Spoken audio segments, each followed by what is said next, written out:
Welcome to the Sighted to Sightless podcast, a podcast featuring Richard, who was once able to see but is now sightless and has created this podcast to tell the world his story and to bring awareness about people who are sightless. If you have any questions you would like answered in future podcasts, please ask them in the comments below or on one of our social medias listed here. Please subscribe, and follow all our social media accounts for more content. We hope you enjoy the podcast. Hey everybody, I'm Richard, I'm Clint. and this is Sighted to Sightless, a podcast that takes should we say candid every time? What about a candy one? Candy. We can go with candy. This is a candy look at my journey from being sighted to sightless, and with some funny stories in between. Take it away, Clint, it's your turn. Always my turn, right? Yeah. So, basically, as you could tell, we've changed a little bit. We've definitely got some audio equipment now. Our wonderful editor, he's going to put something on the screen behind us. Hopefully you can tell what's on the screen. Hopefully we can get it in there and you'll see. So, thank you for bearing with us. I know we skipped a little bit. We've had definitely a busy month, busy week. Everybody's always busy during this time, and I hope everybody has a great holiday that's coming up, and so we're going to recap a little bit what we talked about last time. One of the main things that we're focusing on, obviously is Richard or Bubba and his story, right? So last podcast, we talked about his wreck and the start of it. So right now, if you've been following us, he is in Phoebe, if I'm not mistaken, right? For Phoebe Memorial or Phoebe? Phoebe Putney. Phoebe Putney. It was Phoebe Putney then. I don't know what it is now. Okay, so Phoebe Putney is where he's currently at. I thought I was in Adel. You're in Adel now. He was at Phoebe. Yeah, okay, in the story, he was at Phoebe Putney. So we're going to go in a little bit different order this time. I'm not going to lie. I'm not very prepared for this because we put all this together as fast as we could so we can make sure that this podcast continued on and we stayed strong with, the schedule that we came out with. This is where you say, we're doing this for you, even though it may not be the highest quality. We're doing this for you, even though it may not be the highest quality. Yeah. Yeah, okay. So, Phoebe Putney, take it away. Well, from what I remember, and again, forgive me, it has been a long time, and I have had traumatic head injuries. I was in Phoebe Putney, and I was in, from what I remember, the smallest room that they had. And, there wasn't really a whole lot they could do. They could do a little bit more than Adel. They had, again, replaced, I've had a total of 9 or 10 pints of blood replaced in my body. I don't know how much was in Adel. I don't know how much was in Albany. I don't know how much was in Atlanta. I just know I've had a total of 9 to 10. Somewhere in there. So they ain't no telling what my genetics say. I could be might better not go ethnic, had I? Probably probably not. But in Phoebe Putney, they again had me in the small room, and I'm the type of person, or the kind of person that, say 1 in a million wins the lottery. I think it's more than that, but not 1 in 10 million or whatever. Well, let's just say 1 in 5 million are allergic to the most basic and generic form of antibiotic, like penicillin, stuff like that. Mm-hmm. Well, they were using gentamicin to counteract, antibiotics, stuff like that. That's what they were using it for. Care to guess who was allergic to it? I'm going to take a wild guess here, but I'm going to guess it was you. Yeah. So I had a fever, if I remember right, it was over 103. I want to think it was 104. Again, should have had brain injuries. It was very high. Mm-hmm. They would constantly give me ice baths. They would constantly, kind of like a water bed mattress, one that you can fill with ice and water and it constantly circulates. I can't think of what the actual terminology is, Mm. but had one of those that was running basically 24/7. Nothing was breaking this fever. Finally, they stopped the gentamicin and fever went down. I mean, the way Mama told it to me, I was basically in a broom closet, and as you can tell, I'm not Jack Skellington. Neither one of us are, buddy. That's why I'm sitting like this, and you're sitting like that. Yeah, yeah. Still waiting on that table, Sean. Not saying anything, not calling any names, Sean. But uh, so I was a big boy, and I was still 305 pounds at the time. Thankfully, now I'm like 263, 265, losing it. As long as we don't keep going to Cheesecake Factory and anyway, cheesecake. You see how my mind gets like Go straight to cheesecake. yeah, yeah, and macaroni and cheese. But so I was a big boy, and I don't think I ever got moved out of that room until they carried me to Atlanta. But I was in that 7, 10 days. I want to think it was closer to 7. Again, that's been 24 years ago, and if you want to make fun of me for my memory, get in line. I do it all the time. So they finally figured out the gentamicin stuff, or gentamicin, whatever. And they, during that time, I wasn't wired shut yet, but I was thirsty, and they couldn't tell if I was swallowing the liquid or if I was breathing it because I hadn't had that test yet. You ever had the dye test? No, I have not. Anyway, I've had it a couple of times. I don't like dyeing. I mean, that blue dye. Mm-hmm. But I was so thirsty, and you know me, I love Mountain Dew. That's my drink. I mean, especially when Surge isn't out, Mountain Dew's my drink. So I had told somebody that I wanted some Mountain Dew. But they couldn't give it to me, pour it down, in my mouth, and I couldn't control it. So what they did do was put some ice in a bowl and poured Mountain Dew on it. And I still remember who went and got it. Jackson Mixon, who, has been a long time family friend of Daddy's, and, I knew him.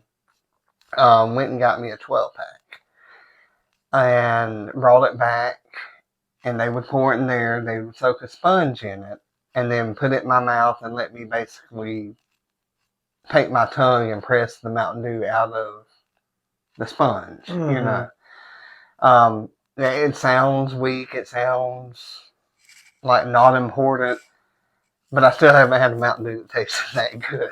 Yeah. I mean, and I just remember thinking, that's the best Mountain Dew I've ever had. And I've worked on the farm. I've raked hay. I've picked peanuts. That's dry work. And yeah, that Mountain Dew was good, but nothing like that one. And of course, I was hungry. I'm a fat boy. I'm always hungry. But they couldn't give me food, obviously. And I can't remember if they gave it to me in a feeding tube or how they gave it to me, but I remember they had lima beans or something in the cafeteria. I like lima beans, so they, blended it up, and I want to think they gave it to me through a feeding tube. At this point in time, I'm in and out, with the fever from the gentamicin, the medically induced coma to keep me out of pain. It's strange though, Clint. They keep me in the coma out of pain, but yet the hunger pain still woke me. That's how I know I'm a true fat boy. So they finally come up with a way for me to eat, and I remember eating it. Couldn't taste it because that's why I think it was a feeding tube.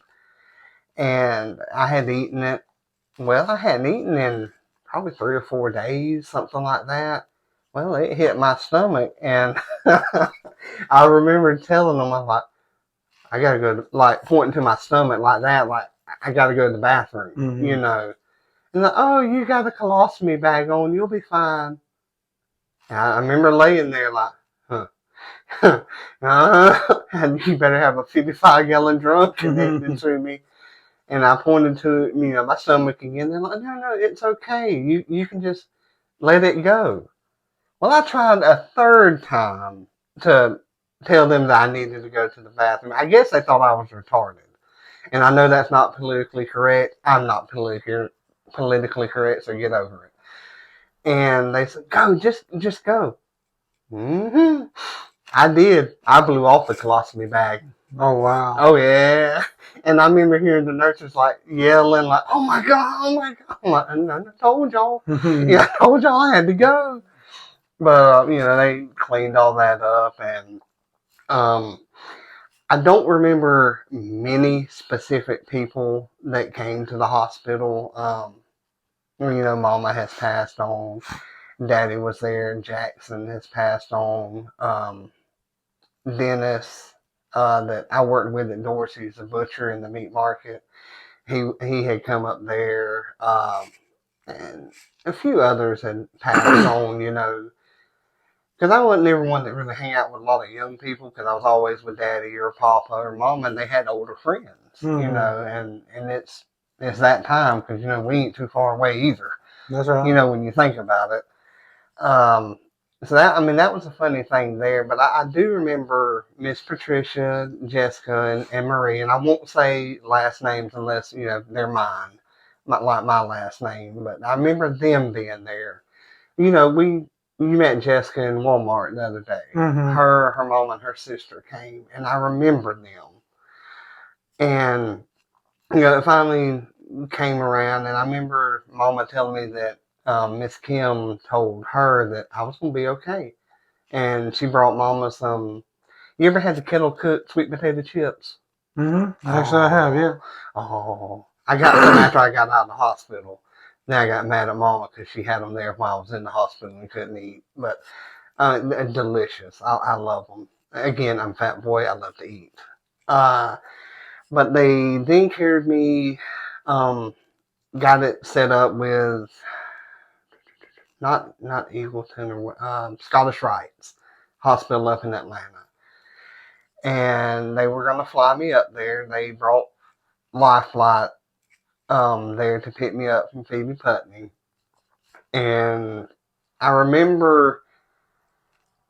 remember much about the flight, but I remember something happening.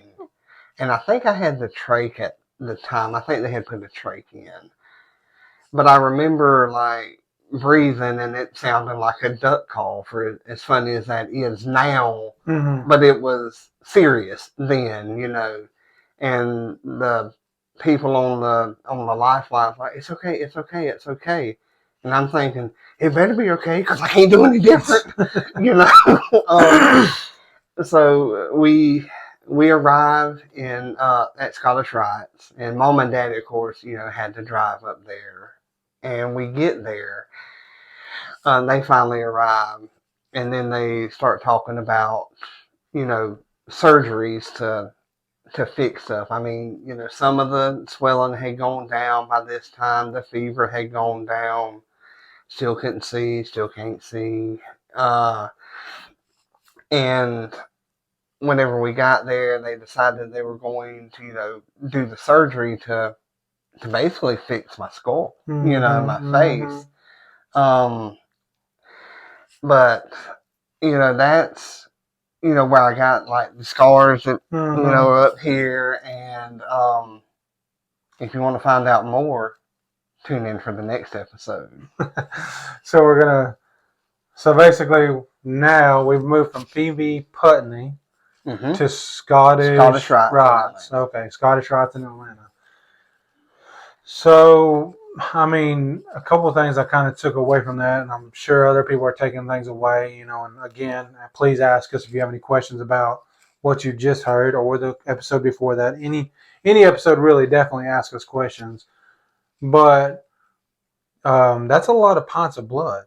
Mm-hmm.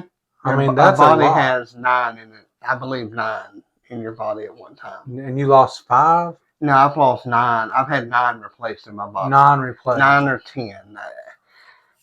Depending on what my memory is, whether it's right or not, I've had at least 9. Mm-hmm. Yeah, I think 10, but I know for a fact 9. 9. That's crazy. Yep. So I could have Chinese, Japanese, American. I mean, I'm kind of a mix of everything. I get it. Redneck, fat boy. That's just a good thing that you they were able to do that for you. Yes. You know. So yeah, I'm very thankful to blood donors. It truly does make a difference, because without that, I mean, I'd be dead. Mm-hmm.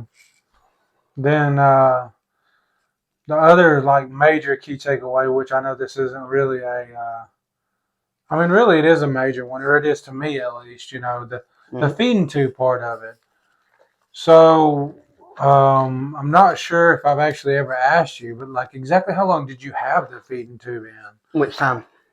Well, the main time you're talking about now, the main time. How long did?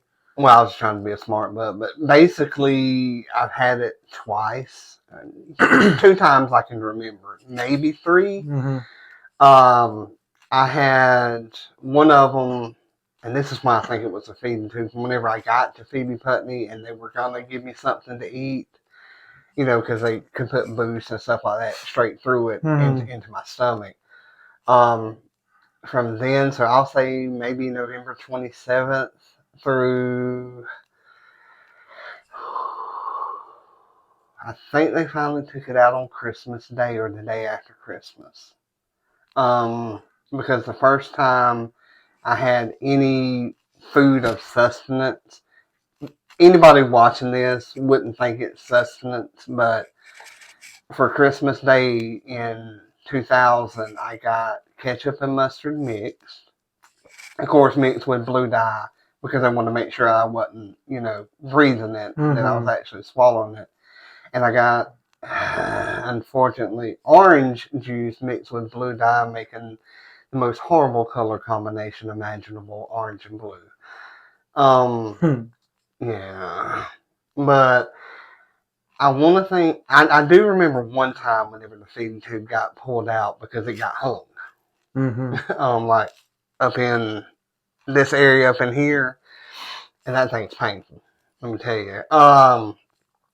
And also when they put one in, they had to, mine, I don't know about other people's, mine went up through my nose, and it would tend to get like right in here, and I'd have to swallow to help it come on down.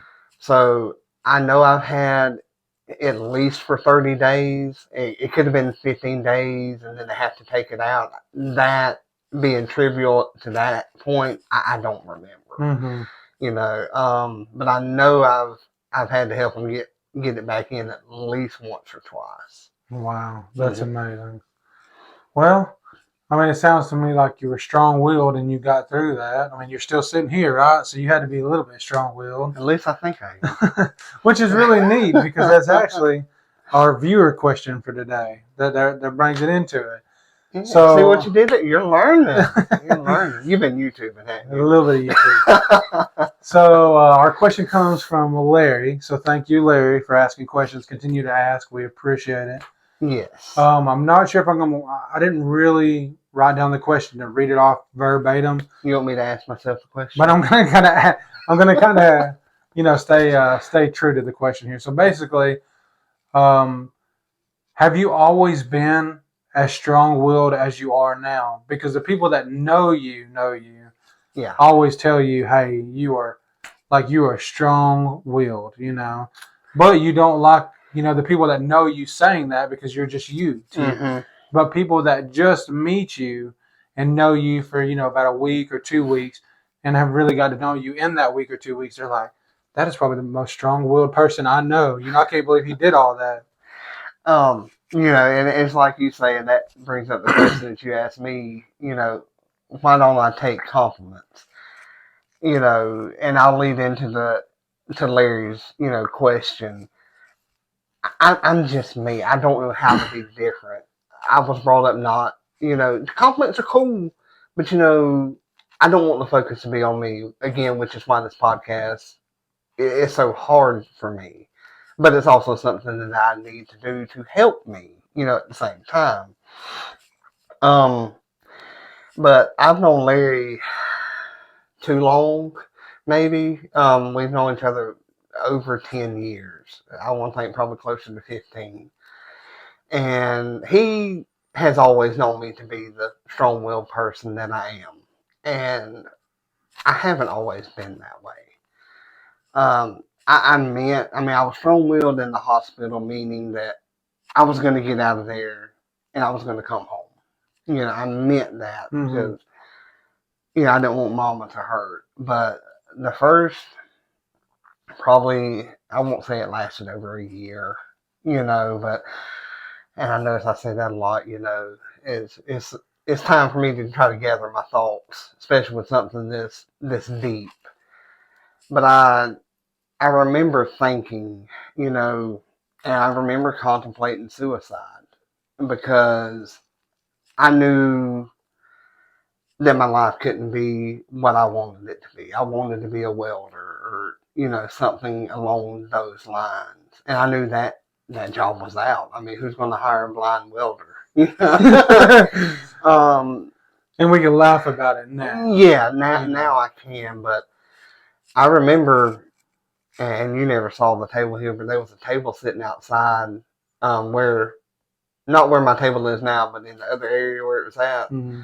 I remember sitting there, had a knife in my hand, and thinking that it'll make a better life for Mama, that she won't have to worry about taking care of me. And not to talk bad about Daddy, but I mean, he just really didn't care one way or another. He didn't want kids to begin with. And I remember thinking, that this would not be a good life for Kelly.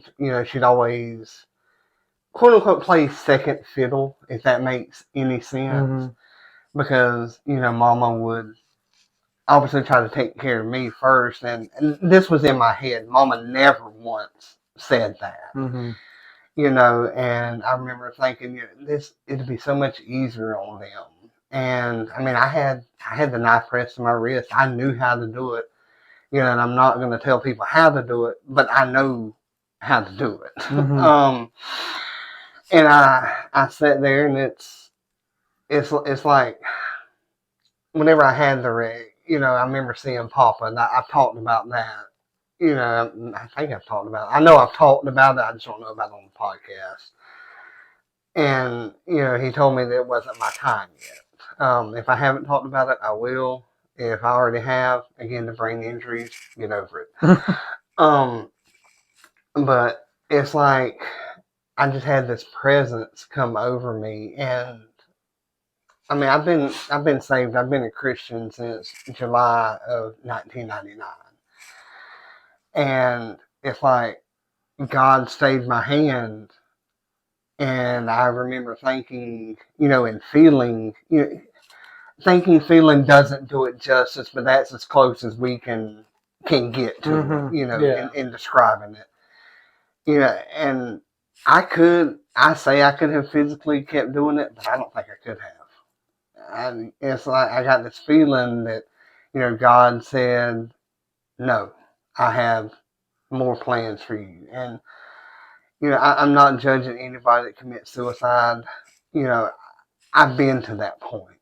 I know the depression. I know the desperation. I know while the situation may be different, I know the feeling.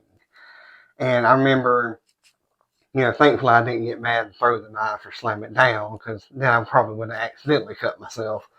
But I remember setting it down and thinking to myself, no, I'm not going to let the devil win. I'm not going to do this. I'm going to show people that just because the hands you're dealt aren't winning hands, don't mean that you still can't stay in the game. Mm-hmm. To put it in like easy to understand terms. So from that point on, I prayed that God give me strength, and He has. And from since then, I never once thought about it. Mm-hmm. Never once came into my mind again. And that's, that's why that, when the hurricane came through, I stayed here. Mm-hmm. because no matter where I am when I die, I know where I'm going. That's right. And I know Shannon and Michelle got nervous at Top Golf, and I wasn't worried if I fell off the third floor and fell to my desk. Okay, I know where I'm going. I'm not worried about it.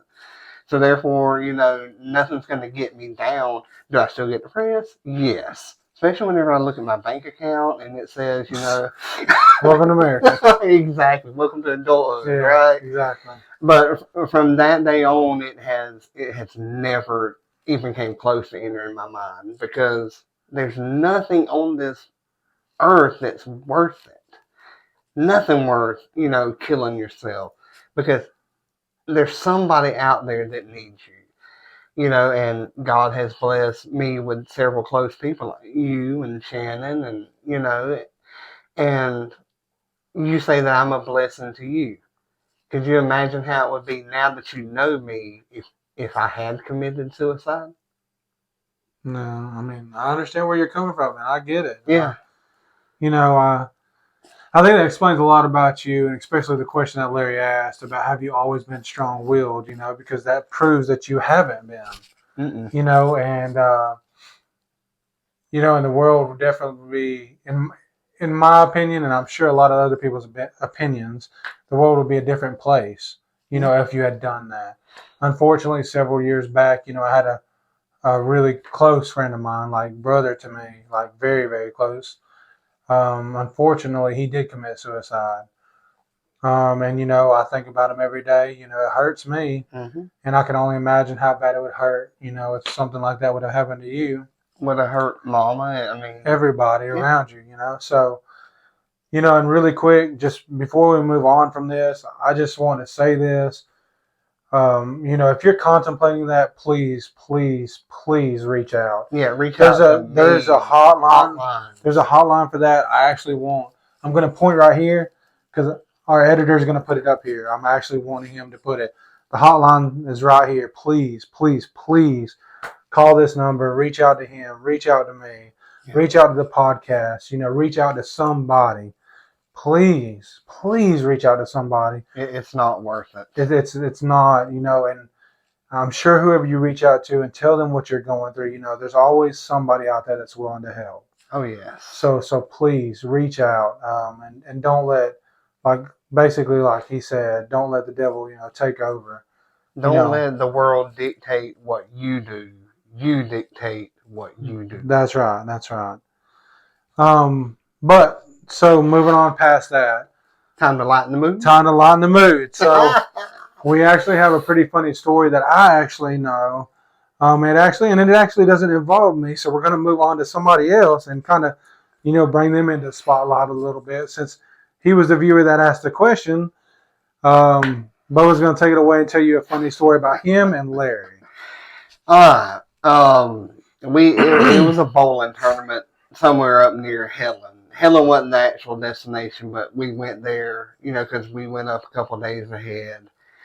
And I had seen people tubing on rivers, always wanted to do it. And so I was paying for Mama, myself, and Kelly to do it. And I had tubed down the Itchatutney one time and had a blast. But it's different up in Helen. Believe me, a lot different. And I had been, in youth group whenever I went tubing down the Itchatutney. So I pay for, ours, Larry pays for theirs, or maybe Shauna paid. I don't know who paid there. So we get our tubes, and then we get on the bus to carry us to the starting point.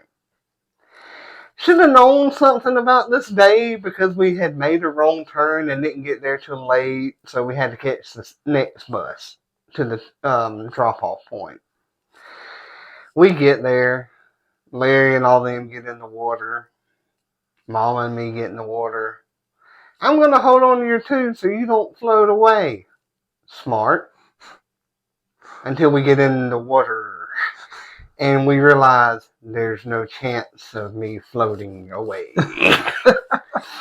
Now, I'll show this. There's probably about that much water And to anybody who is blind watching this, roughly about 3 inches, wouldn't you say, of water above the rocks. Well, when my buffet busting butt gets in the tube, there's like no water. Inches. No inches. There's about 3 inches of rock in places it shouldn't be. So Mom was like, okay, I'll pull you. Okay. And Mom was like, so I'm trying to, let me get in the tube a different way. Guys, if there's not enough water, don't lay on your stomach inside the tube.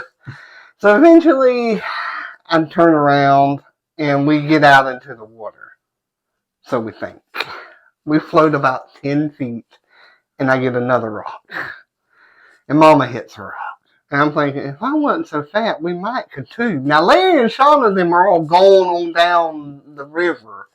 Or more like a little creek, but, anyway. So, they're gone. So, Mama's pulling me. Then we finally get up and walk a little bit. Thinking, there's got to be some deeper water. There is in the Atlantic Ocean. Not in this river. So, I get back in the tube. Because it looks like it's a pretty smooth sail, according to Mama. Evidently, she was blinder than I was. So we get in and we're floating, and I get hung up on another rock. This one managed to catch me around the waistband in the back. So we get unhung. She pulls me off of it. Float about another 5 feet, get caught on another one. Again, catches the waistband. At this point in time, I should have gotten up and we should have just walked the little creek. But instead, we decide that we paid for tubing, we're going to tube. I wish I'd have bought beer instead. Not really, but at that point in time, I did drink. So we float another 5 feet. Now, keep in mind, other people are tubing upon this river of death, and I hear their voices. I'm a single guy. I hear college-age girls. And I'm thinking, ooh, I'm going to try to impress them. About that time, another rock catches me. This time, it would not let go. My trunks were pulled down around my ankles. I mean, the twig and berries, everything. At least I'm underwater. Mostly. So I said, Mama, please get in front of me. And the college girls are getting closer. And I'm thinking, I'm definitely not going to press them. This water's cold. She says, why? I said, Mama, just get in front of me. They're getting closer. Mama, get in front of me. Why? They're about 10 feet away. Mama, get in front of me. And I don't yell at Mama. Clint, you've never heard me yell. No, I've never heard And this is not a yell like I'm mad. It's like, you need to get in front of me. I didn't realize they were this close when I said, it's because my swimming trunks are around my ankles. She's like, oh, I need to get in front of you then. Yes, ma'am. So I managed in 3 inches of water to somehow pull my trunks up back to my waist. And they were still tied to knot. I don't know how they got pulled down. But I'm thinking I must have accidentally flashed these people floating by because they're dying laughing. I'm thinking, well, the water was cold. Leave me alone. So they get on past and we finally decide just to walk it. We walk, I swear, 100 miles. Because, we're stepping on rocks, our feet are twisting. Mama may have lost a shoe. I can't remember there. But we're getting close to a bend, and Mama says, snake! Now, I believe 100% fact that Jesus walked on water. You believe that? 100%. I also believe 100% that Mama ran on water. I jet ski to the ramp, and we get there, and I'm just like, like holding on. Ain't no bass boat could keep up with her. And she slings her tube. It didn't hit me, thankfully, but she could have joined the Olympic team for discus throwing. I don't know how she got my tube and threw it down the river, too. I thought, Mom, we're supposed to turn those in. I don't give a... I said, okay, Mama, okay. And the guy says, y'all tired of tubing? And you've watched The Exorcist, you know, where that head turns around. Mm-hmm. Mama, after she ran on water, channeled the inner demon inside her. Yes! I swear the bus was there before we got there. And we got on there and got back. And we're sitting there waiting on Larry and them. And they finally showed back up. And Kelly was crying. Larry thought we had died or something like that. And, I mean, they had floated on down the river. And there we are, just sitting there waiting. Like we had beat them. But instead, the rocks beat us. So, will I ever tube again? Who knew? Nothing will get me on that tube again. Nothing. Not even Oakley asking me to tube will get me on the tube again. Well, I have to say, I've never had that experience with tubing. But I did enough for you. But I definitely used to tube with my parents in Gatlinburg, and it was a great time for us, you know. But definitely, I was younger, a lot younger. So now I think I'd have the same experience you did with the rocks. So I was pulling rocks out of my trunks and everything for like hours. That's right. You know. So Shannon had an instance with that whitewater rafting with my dad and some of his friends and other family members. So, you know, I know people can have a good time and a bad time. So I had no water rafting. Yeah. You went dry land rafting. Yeah. So needless to say, yes, Bubba has been tubing. Will he go again? No. Probably not. No, there ain't a probably to it. It's how far can I go in the opposite direction. Exactly. So that's definitely the end of this episode, at least. Just a little recap, a quick recap, because I don't want to really do a full one until the next episode. But we've moved on out of Phoebe Putney Hospital now in his story about his wreck and what he's went through. Talked a little bit about the viewer question and then a funny story per usual. So at this time, you know, again, I just want to make this aware. Please, if you've listened to this podcast, you know why I'm saying this. If you think about, you know, suicide, please, again, call that hotline.